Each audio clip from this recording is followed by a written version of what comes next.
Hey everyone, welcome back to our channel. In today's video, we're going to show you how to connect a Bluetooth mouse without using a USB receiver.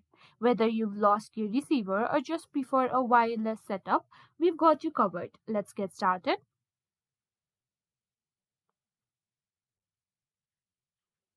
First, we need to ensure that your laptop or desktop has Bluetooth capability. Most modern computers do, but if you're unsure, here's how to check. On Windows, go to Settings by clicking the Start menu, then clicking on Settings.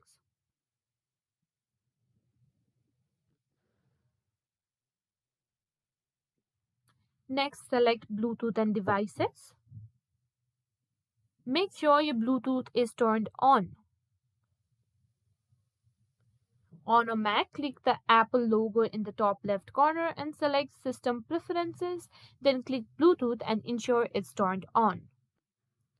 Next, we need to put a Bluetooth mouse into pairing mode. This usually involves pressing and holding a specific button on the mouse. For most Bluetooth mice, there's a small button on the bottom or side. Press and hold this button until you see a blinking light, indicating the mouse is in pairing mode.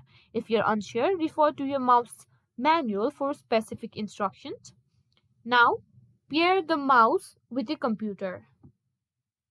In the Bluetooth and other devices menu, click Add Bluetooth or Other Devices.